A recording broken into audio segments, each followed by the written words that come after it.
Hey, Define Yourselfer. I am Chris Mitchell, the Confident Autistic. I'm a late diagnosed autistic adult and a certified confidence life coach. Here on my YouTube channel, I share videos that will empower you to start living your confident autistic life, as well as videos about my journey as a late diagnosed autistic adult. In this video, I'm going to share with you 6 signs of autism in adults. And stay tuned to the end of the video for a free resource for late diagnosed autistic adults. And here are the 6 social signs of autism in adults. You may feel like you become whoever you are around most. It's my opinion, regardless of if we're autistic or allistic, we tend to be around people who are like us.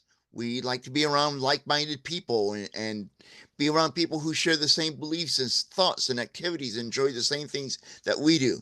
But I believe that people who are autistic, like you and me, we tend to take it up a degree. We take it up an extra notch. We do this, whether we do it consciously or subconsciously, because for many of us, developing friendships and relationships is very challenging. And when we find somebody we like, we want to make sure we don't lose that connection because replacing them is very difficult, if not impossible, for many of us on the spectrum. So maybe we do it out of people pleasing, which we could talk about in another video, people pleasing and autism. But yes, I do believe that many people who are on the spectrum do feel like we become whoever we're around the most. May constantly rehearse conversations or interactions. Now, I'll be honest with you, as a autistic adult, and all through my life, I have done this. Well, many times. It's called scripting. Many of us will refer to it as scripting. And I will play out in my mind the conversation I'm going to have with somebody, and what I'm going to say, how they're going to react, and all. And I even go to the point before I make phone calls. It used to be really bad, gotten better. I would have to come up with every possible scenario of if when I say something, how somebody will react to what I say. I would have to come up with every possible scenario in my mind and come up with a contingency plan to react to it. I've gotten better, but it's still something I do at times to try to script before I make a phone call or a conversation with someone, especially phone calls.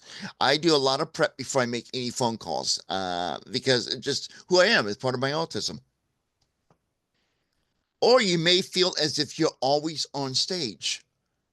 Now, for me as a kid, I kind of felt that way, and maybe not to the sense of people always watching me and all, but how I kind of help myself interact with the world, which I was neurodiverse in a neurotypical world, not even realizing it. I had this vivid imagination. One of the things I loved the most, I guess you could call it a special interest, especially when I was younger, was media. Love radio and television. I wanted to go on radio, and television was very fascinating to me as well. So I went through my entire day kind of thinking and believing that I had my own TV show and I was the star of the show. And whatever I did was going to be on this great TV episode. And that's how I felt and how I dealt with my days as a kid. Now, before I get to the last 3 social signs of autism adults, please take a moment to help me grow this channel by liking and sharing this video.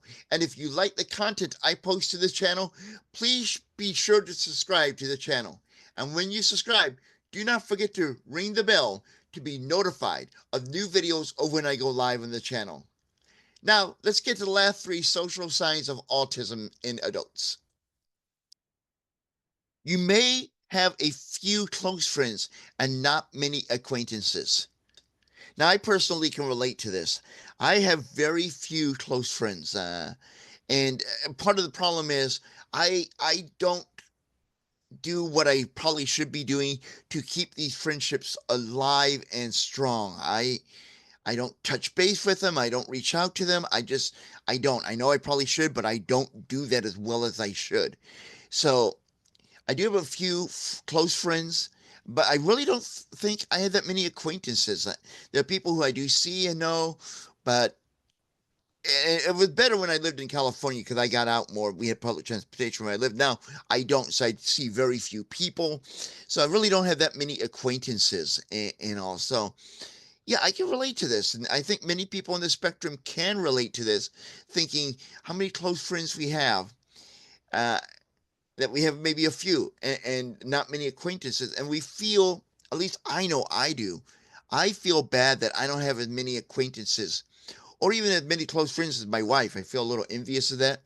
She's real good at small talk and interacting with people in public. I'm not. That's probably part of my autism.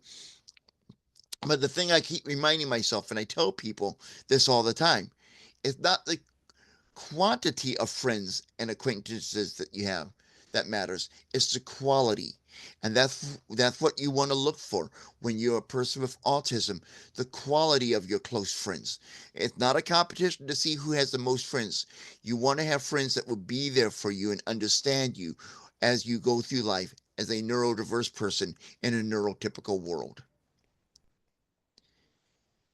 You may see the world literally and in black and white. Now, this is big for me. I do see the world literally at times. I take things very literally. I remember even as a kid, I did this. I was in third grade and my teacher asked me a question and I did kind of ad lib the answer. I didn't know I bluffed and all.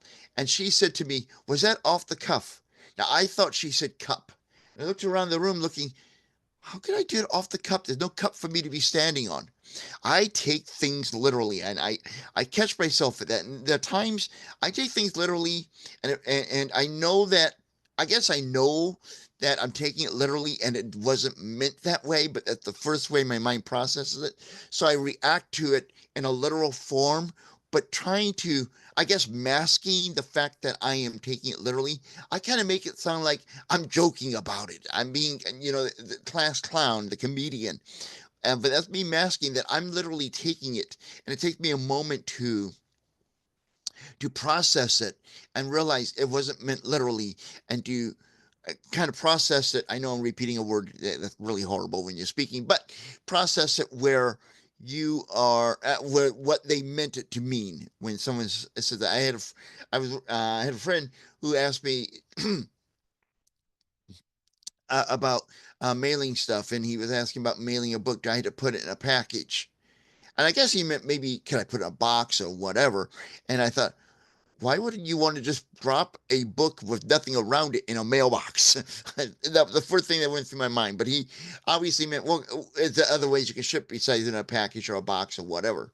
So, yeah, I do take things literally, and I know a lot of autistic people do, and some probably take it more literally than I do. But yeah, taking things literally may be a sign, a social sign of autism in adults.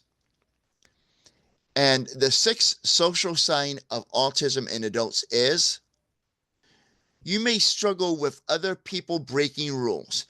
This drives me up a wall. And I realize I don't have a badge. I'm not a police officer. But when someone breaks a rule, I feel compelled to report it to somebody. I used to work in the intensive care unit here in town. Did that for 5 years. I earned some awards for myself and for the hospital for my volunteer work in 2015, 16, 17 for my volunteer work. And I developed a nickname in the hospital. I did not know this until people who worked in the ICU told me this. I was known as the warden. Out of all the volunteers that they had, they were great volunteers. I'm not putting anyone down. And there's a different volunteer each day of the week. I was the one that was the biggest at enforcing the wash your hand rule before you enter the unit to visit a patient. I even made staff members because somebody would come in, let's say they work in HR and they don't usually work with patients, and their loved ones in the unit. I don't care if they were HR. I would not care if it was a CEO of the hospital. If she came in that unit and walked by that sink without washing her hands, I would stop them and make them wash their hands. Now, I did have a little flexibility on this if the patient was obviously going to pass away in the next few hours. Doesn't really matter if your hands are clean at that point. But yes, I was known as the warden because I enforced rules. I'm very big on enforcing rules. I'm known as the warden. My wife, she has stage 4 metastatic breast cancer. her nurse practitioner, used to work in the ICU with me, and she does not have to worry about my wife missing any medicine because that's not allowed in this house. I am still the warden. I make sure no one breaks rules. Now it is your turn. Share your thoughts on this video either by commenting on this video or emailing them to me at chris@thechrismitchell.com. Also, share if any of these social signs resonate with you or if you think I missed one. Now, I want you to know I do read every single comment posted on this channel, as well as every email that is sent to me. I read them personally, so don't worry, I will see what you send. Until the next video, start living your confident autistic life now by getting 31 affirmations for your confident autistic life, a free resource available at my website, theconfidentautistic.com. Grab it now. Your confident autistic life is waiting for you. And now, here are more videos to help you start living your confident autistic life.